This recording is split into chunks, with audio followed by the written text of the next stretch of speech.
the official announcement has not been made by USA Basketball, so it'd be premature for me to have any conversations about any player or anything. USA Basketball head coach Cheryl Reeve just refused to answer questions about Caitlin Clark after a stunning game where Clark led the Indiana Fever to victory over Reeve's Minnesota Lynx. Fans and analysts are buzzing, wondering why Reeve dodged those questions about one of the league's brightest rising stars. Clark's been making waves all season, and this game was no exception. From the start, you could tell she was on a mission. Every time she touched the ball, the crowd's energy shifted. By the fourth quarter, it felt like Clark had taken a shot of espresso and was back in business. She was hitting clutch shots, making smart passes, and doing everything you'd expect from a top-tier player. Her stats were impressive too, racking up points, assists, and rebounds, proving once again why she's one of the hottest talents in the WNBA right now. It definitely made a statement to Reeve. Clark was probably thinking, I'm the one you passed up for Team USA, so I'm going to show you what I can do. WNBA politics can be juicy.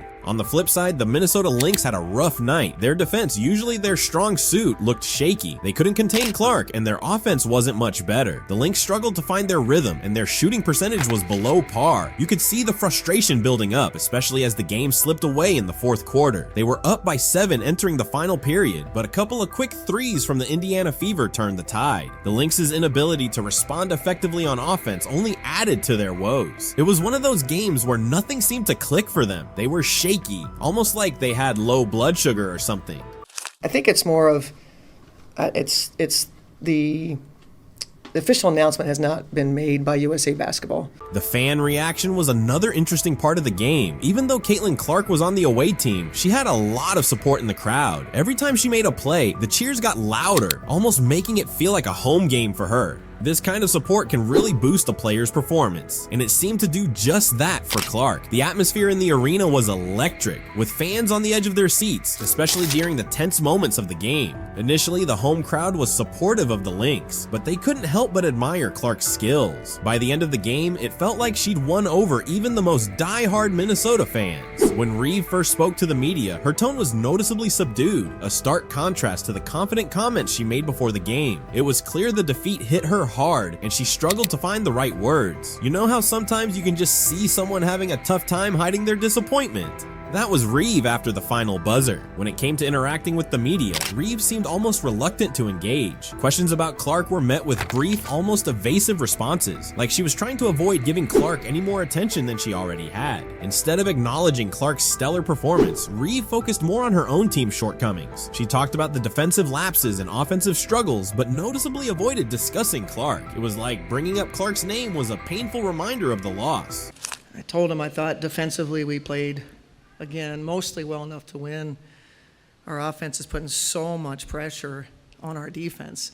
Emotionally, Reeve seemed to be on edge. You could tell that the loss hit her hard, not just for the team, but personally as well. Talk about a hit to the ego. It's rough to talk a big game and then have to face the music when things don't go your way. Her body language was a giveaway. Slumped shoulders, a quieter voice, and a certain hesitance that wasn't there before. Like someone just kicked her puppy across the room. She seemed to be second-guessing some of her decisions, especially those pre-game comments that fired up Clark even more. It's no secret that emotions run high in the heat of the moment, and for Reeve, this game was a perfect storm of frustration and disappointment. It kind of reminded me of my mom when she saw my 4th grade report card. As the head coach of Team USA, Reeve's words and actions carry significant weight. Her reluctance to acknowledge Caitlin Clark's performance raised questions about how she views emerging talent. Team USA is built on the best of the best, and part of Reeve's job is to identify and nurture top players, regardless of any personal biases. This incident could spark a debate about whether Reeve can separate her role with the Lynx from her national team responsibilities. It's crucial for a coach at that level to recognize and support rising stars, even if they outshine her own team in a particular game. You know, when I met with Glenn to kind of talk about really from the 2019 offseason, to prepare for the 2019 season from that point where we analyzed the coming drafts and we talked about free agency and what was our path, what was our best path. And our best path at that time. Let's be real, a lot of us have been wondering why Clark didn't make Team USA. Clark's performance, coupled with Reeve's reaction, underscores her rapidly growing influence in the WNBA. Clark has been on a roll, and this game was just another feather in her cap. Her ability to dominate on the court and draw a crowd speaks volumes about her potential. The fact that Reeve struggled to even mention her name highlights just how much Clark is shaking things up. For a player so early in her career to have such a significant impact is impressive. It's not just about the points she scores, it's about how she changes the dynamics of the game and forces opponents to adapt. This kind of influence is a hallmark of true superstars. Plus, she gets the crowd eating out of the palm of her hand. In terms of league dynamics, players like Caitlin Clark are pure gold. They drive attendance, boost viewership, and generate buzz. Every time Clark steps on the court, she's not just playing a game, she's putting on a show that fans want to see. This game against the Lynx is a perfect example. The energy in the arena, the cheers every time she touched the ball, all point to her growing popularity. The WNBA has been looking for ways to increase its profile, and having stars like Clark is a big part of that strategy. Her performances are drawing in fans, some of whom might be experiencing the WNBA for the first time because they've heard about her. A lot of players have come forward to praise Clark for her outstanding play. Teammates from the Indiana Fever have been vocal about how inspiring it is to play alongside someone with her talent and drive. Even players from opposing teams have acknowledged that Clark is a force to be reckoned with and that facing her on the court is always a challenge. Coaches too have weighed in, suggesting that Reeve's reluctance to discuss Clark might stem from a place of frustration and competitive spirit. The question in that everybody knows that the reason why our teams around the league are having sellouts are because Caitlin Clark and the Indiana Fever are coming to town. Many of you probably already know that Caitlin Clark put on an amazing performance against the Lynx. Seriously, she just took over the last quarter of the game in a way that no one saw coming. But wait, it gets even better. After the game, Lynx coach Cheryl Reeve admitted that Caitlin Clark and the Fever are the reason why the arenas are packed. The same Cheryl Reeve who left Clark out of the USA team is now recognizing her impact on the league. That's quite a turnaround, isn't it? At the start of the season, Caitlin Clark wasn't selected for the USA team, which surprised many, including herself. But instead of feeling down, Clark used this as motivation. Since June 8th, right after this decision, we've seen a different Clark on the court. She's playing at an insanely high level and is already being compared to the best players out there. Remember what Clark said to Christy Sides after not being chosen for the USA team? They woke up a monster. Looks like she was right, huh? Her performance since then has proven it. Caitlin Clark is playing with a mentality that reminds us of greats like Kobe Bryant and Michael Jordan in terms of competitiveness. Her attitude on the court and the way she handles pressure are catching everyone's attention. Many people are saying it's something rare to see in the WNBA.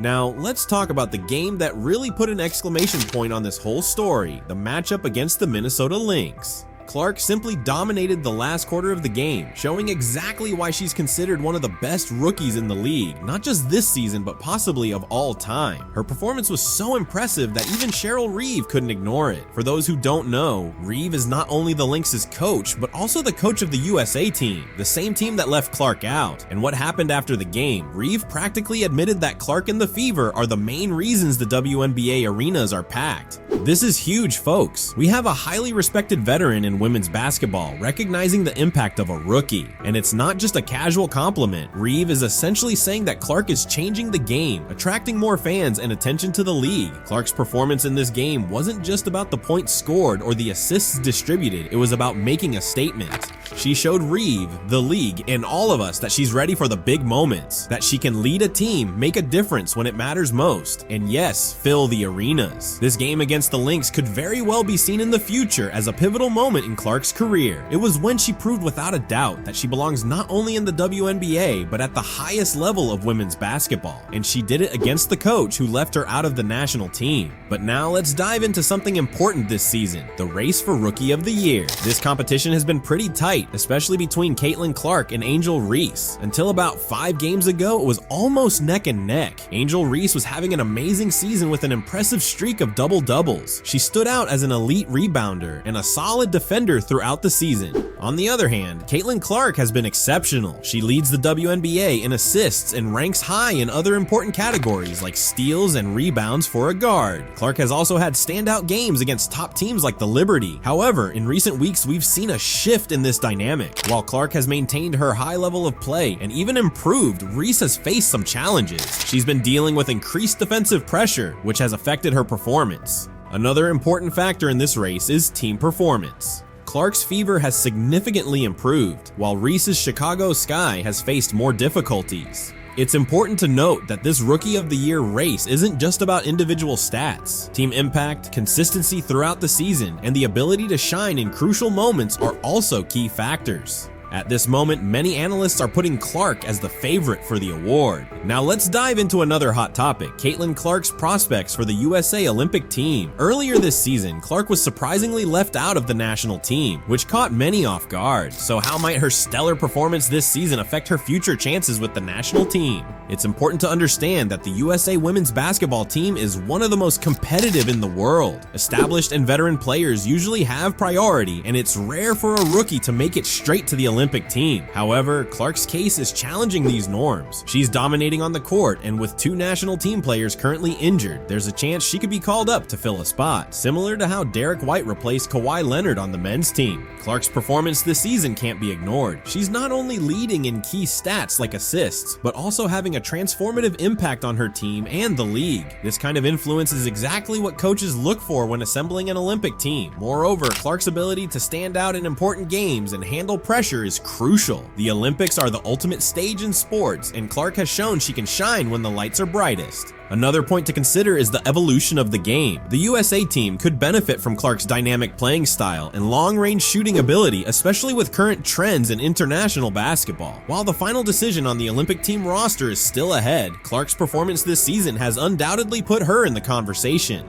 She went from a surprising exclusion to a candidate who can't be overlooked, highlighting the impact she's had in such a short time in the WNBA. The WNBA season is far from over, and a lot can still happen. Caitlin Clark has set an incredible standard, but the big question is whether she can maintain this level of play for the rest of the season. The Indiana Fever still have crucial games ahead, including direct matchups with teams competing for playoff spots. The pressure on Clark will increase as each game becomes more important. How will she handle it? Additionally, other teams in the league are surely studying Clark's game and looking for ways to contain her. Will we see specific tactical adjustments to limit her impact? And if that happens, how will Clark and the Fever respond? The Rookie of the Year race is still wide open. While Clark seems to be leading now, Angel Reese or another talented rookie could still make an impressive final push. Every remaining game will be crucial in this race. And let's not forget about the Olympic team situation.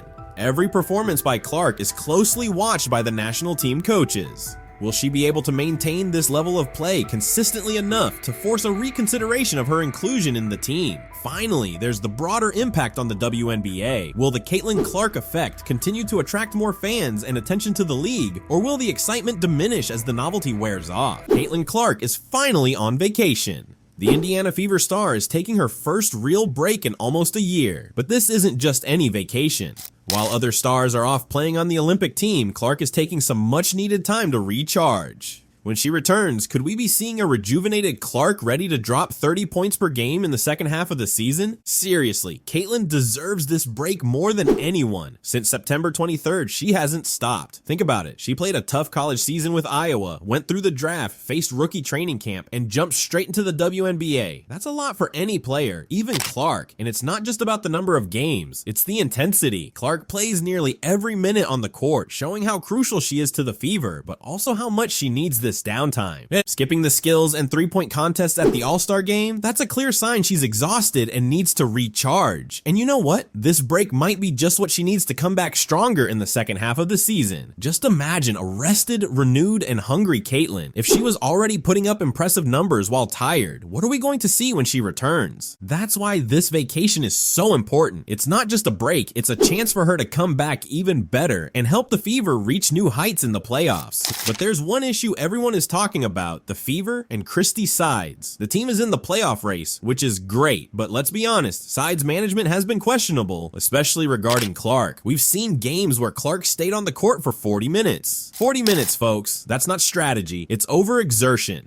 Clark is amazing, but she's not a machine. This game time management is affecting not just her performance, but the whole team's. And it's not just that. Sides' decisions at critical moments have left many puzzled. Wrong substitutions, lack of tactical support when the game gets tough. This is all weighing on the Fever, and especially on Clark. The Fever has a unique chance with Clark. She's the kind of player who changes the game and elevates everyone on the court. But for that to happen, she needs a system that supports her, not one that exhausts her. This Olympic break is crucial, not just for Clark to rest, but for the Fever to rethink their strategy. Let's be honest, if things keep going the way they are, the Fever risk wasting the phenomenal talent they have. And with all this in mind, there's been a lot of buzz behind the scenes in the league about a major change in the Fever's coaching staff. When I say major, I mean someone like Cheryl Miller. If you watched the All-Star game, you saw something interesting. Cheryl Miller coaching the WNBA team. This wasn't just for show. The basketball legend demonstrated she still knows the game very well, setting up offensive plays that left many impressed. The most impressive part, the offensive moves Miller set up during the All-Star practices were far superior to what we've seen from the Fever this season. We're talking about double cuts and well-structured pick and roll plays, things that really utilize the talent of the players on the court. Here's the key point. There are strong rumors that Cheryl Miller might take over the Fever as soon as next year. Imagine what that would mean for Clark and the team as a whole. A coach with Miller's experience and knowledge could be exactly what the Fever needs to take the next step. Miller is no rookie when it comes to coaching. She has experience in both the WNBA and college basketball, knows how to develop young talent, and can build systems that maximize the skills of her stars. Imagine Clark, with all her talent and game vision, being guided by someone of Miller's caliber. That combination could elevate the rookie's game to a new level and transform the Fever into true title contenders.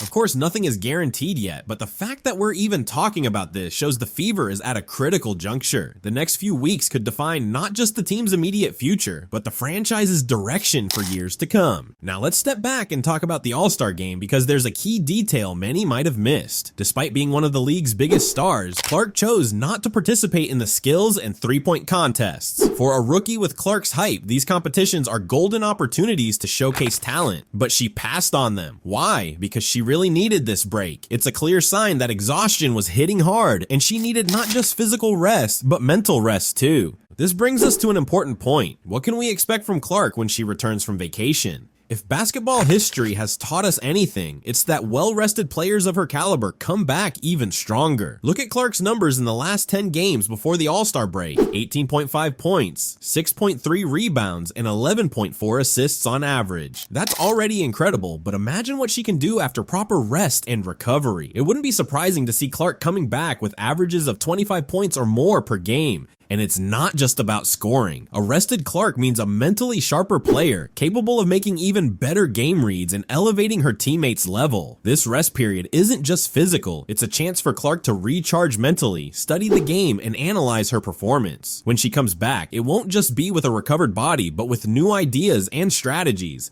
And there's more. While the league's main stars are focused on the Olympics, Clark is getting the chance to prepare specifically for the second half of the WNBA season. This could give her and the Fever a unique competitive advantage when the league returns. What about the immediate future of the Indiana Fever? The franchise is at a crossroads, and the decisions they make now will shape not just the rest of this season, but potentially the next few years of the team. First, there's the coaching issue. If the Fever is seriously considering bringing someone like Cheryl Miller, now is the time to make that change. The Olympic break offers the perfect opportunity to implement a new system without the pressure of regular games. But it's not just about who will be in charge. The Fever needs to look at its roster and make smart moves. New additions could give Clark the support she needs on the court. Speaking of Clark, the Fever needs a clear plan to maximize her talent. This means not just adjusting her playing time to avoid exhaustion, but also building an offensive system that takes advantage of her unique passing and shooting skills. There's also the issue of developing other talented players on the team, like Aaliyah Boston. The Fever needs to find a balance between giving Clark the protagonism she deserves and nurturing the other key pieces of the roster.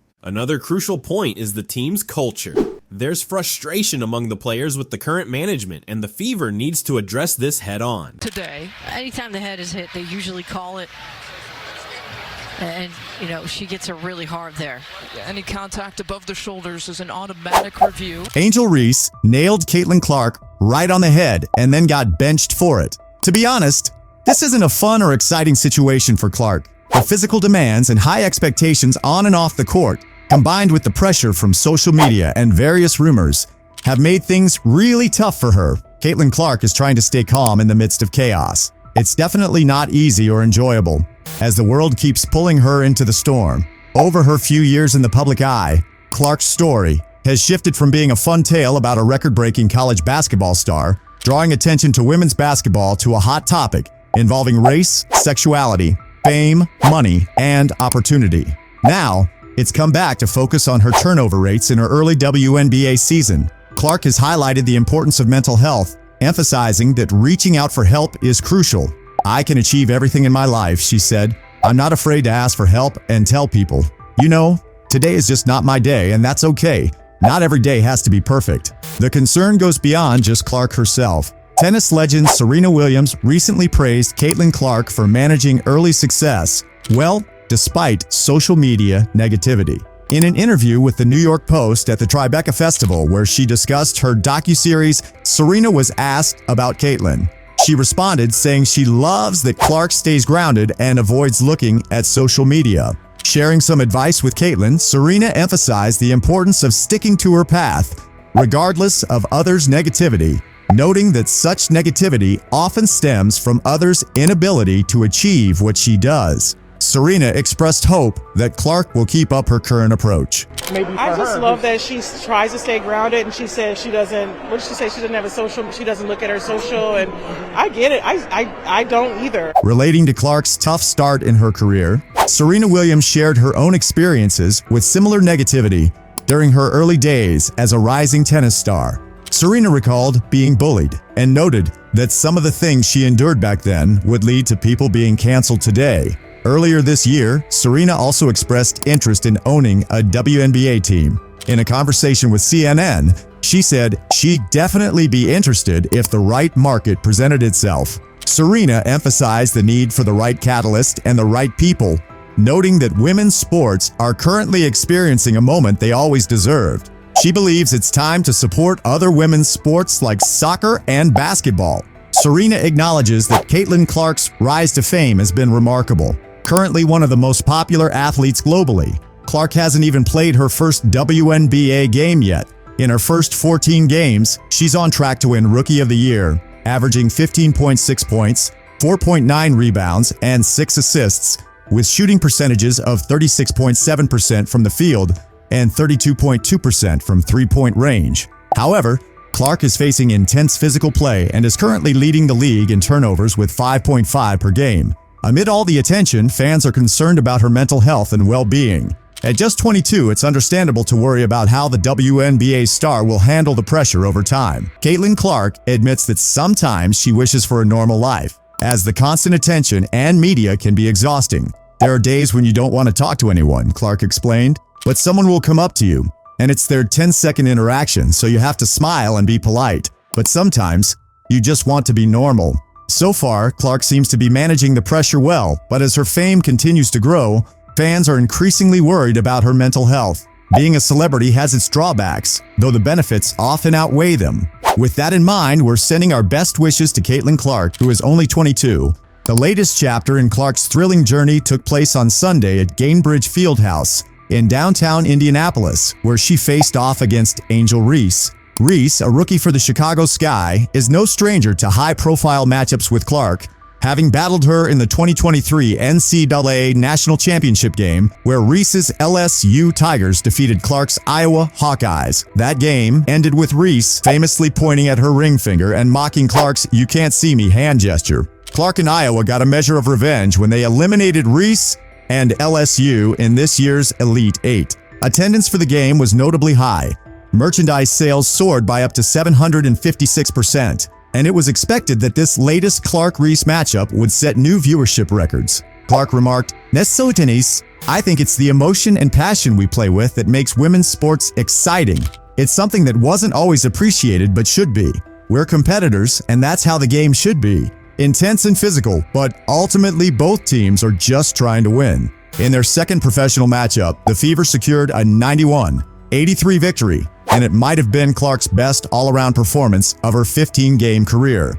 She scored 23 points on 11 shots, contributed 9 rebounds, 8 assists, and 2 block shots. During the game, Reeve made a dramatic move by hitting Clark across the head while trying to block her layup in the third quarter, which led to a flagrant foul for Reeve. Clark's reaction was impressively calm. "What was going through my mind was that I needed to make these 2 free throws," she said. "That's all I was focused on. It's just part of basketball." She was just trying to make a play on the ball and get the block. It happens. The tension had been building since the last meeting between the Sky and Fever on June 1st, when Clark was body-checked by Chicago's Chennedy Carter away from the ball in the closing moments of what ended up being a 1-point win for the Fever. Reeve celebrated the play, which was later ruled a flagrant foul. Clark has made an effort to steer clear of societal debates, avoiding social media and refraining from engaging in the heated discussions that often dominate sports media and beyond. Her approach is to stay focused on basketball. However, she faced criticism recently for dismissing a question about how some commentators use her name to support various political or cultural views. "I don't see it," Clark told reporters. "That's not where my focus is. My focus is on basketball. That's where it needs to be, and I'm just trying to get better every day." Diana Taurasi, a well-known veteran in the WNBA, has stated that her selection for Team USA was due to her 3 championship wins. This suggests that she thinks Caitlin Clark isn't fit to play in the Paris Olympics this year, as Clark hasn't won any championships yet. This statement seems to reveal a less flattering side of Diana. Let's compare Taurasi and Clark, especially given Taurasi's belief that Clark doesn't meet the standard for Team USA. It's evident now that Caitlin Clark's scoring average surpasses Diana Taurasi's when doubled. Taurasi has 3 NCAA championships to her name, while Clark hasn't won any, mainly because she was part of a star-studded team that won those titles. Both Clark and Taurasi have each earned 2 Naismith Player of the Year awards. Clark was an AP All-American throughout all 4 years of her college career, while Taurasi achieved that status 3 times. This WNBA season, Clark's stats are comparable to Taurasi's. Clark is averaging 16.8 points per game, slightly ahead of Taurasi's 16.3. Taurasi has notable rebounding stats for a guard, with 4.5 rebounds per game, while Clark averages 5.3 rebounds. The real difference lies in assists. Clark averages 6.3 assists per game, while Taurasi records just 1.1 assists. Clark's numbers are reminiscent of Taurasi's rookie season, where Taurasi averaged 17 points per game, just above Clark's current 16.8 average. This comparison highlights a troubling issue. Diana Taurasi's comments and Team USA's selections may not reflect the league's best talent. At 42, Taurasi's performance in 2024 doesn't measure up to Caitlin Clark or other WNBA players. It's worth questioning the rationale behind her spot on the roster. As the stats reveal, Caitlin Clark matches Diana Taurasi in scoring but surpasses her in rebounds, assists, and shooting percentages from both three-point range and the free throw line. The same trend applies when comparing Clark to Kelsey Plum. While Plum scores slightly more points, Clark leads in every other statistical category. Sabrina Ionescu's numbers tell a similar story, showing Clark's superior overall stats and game sense. Clark's achievements at Iowa are also more impressive compared to Taurasi's record at UConn. The Iowa Hawkeyes have reached the Final Four twice recently, thanks to Clark, while UConn won 3 titles with Taurasi and 6 more since she left, including 4 with Breanna Stewart, who succeeded Taurasi. UConn managed to replace Taurasi with an even better player.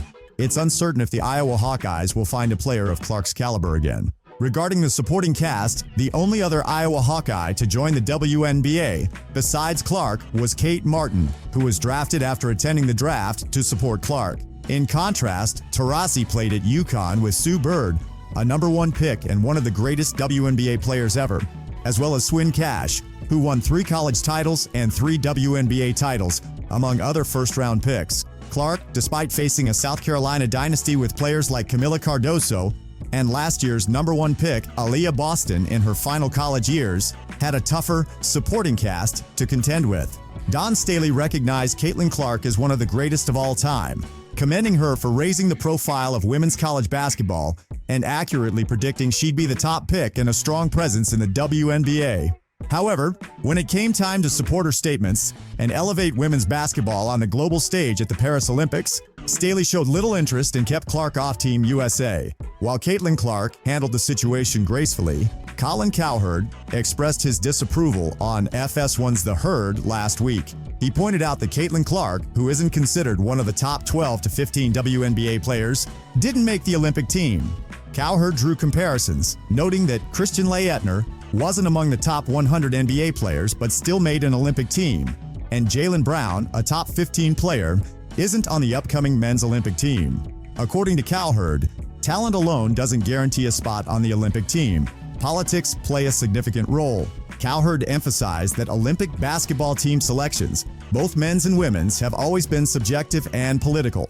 He cited Isaiah Thomas's exclusion from the team because Michael Jordan didn't like him. Cowherd believes that leaving Clark off the team is a missed opportunity. He argued that Clark would not only attract viewers to the women's Olympic team, but also boost her teammates' earnings and endorsements. He highlighted that the WNBA Finals drew 700,000 viewers, while the draft featuring Clark had 3 times as many. Cowherd compared Clark's potential impact to that of sports icons like Tiger Woods and Muhammad Ali, suggesting that she has been instrumental in putting women's basketball on the map.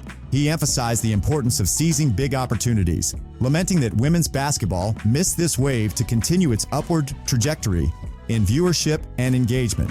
Cowherd stated that Clark could triple TV ratings and mentioned how the NBA would love to have a domestic star as popular as her. He pointed out that Anthony Edwards, who isn't as good as Jaylen Brown, was included on the men's team, highlighting the inconsistency in selections. Later in the episode, Cowherd spoke with Philadelphia 76 head coach Nick Nurse, who agreed with Cowherd's views but offered a different angle. "It's a mixed bag," Nurse said. "I can hardly believe it. I agree with you that the ratings and everything else would soar if Clark were on the team, but in a way, I'm happy for her. The pressure she's faced, taking Iowa to national championships twice, is immense. At least now she doesn't have to endure another round of intense scrutiny and pressure." Nurse wasn't alone in his surprise over Clark's exclusion from the roster. On FS1's Speak, Joy Taylor expressed her shock at the decision. She explained that there are 2 factors influencing team selection: who best represents the U.S. women's Olympic basketball team, and what would best grow the sport. Caitlin Clark is drawing attention, sponsors, filling seats, and sparking conversations. From a marketing and business perspective, you can't ignore the numbers she's generating, Taylor said. She framed the issue as a business decision and noted that from a marketing standpoint, leaving Clark out was a missed opportunity. "It's conflicting for me because we need to focus on the sport itself. Not just the novelty, the drama, the ratings, the religion, the politics, and the race," she added. Paul Pierce echoed Taylor's sentiments on FS1's Undisputed, saying that excluding Clark was a business misstep for women's basketball. "You say you want to grow women's basketball, but you leave out the most popular player," Pierce said. "Sometimes you have to recognize when something is bigger than the game. Women's basketball is at its peak because of Caitlin Clark. This decision feels like a step back."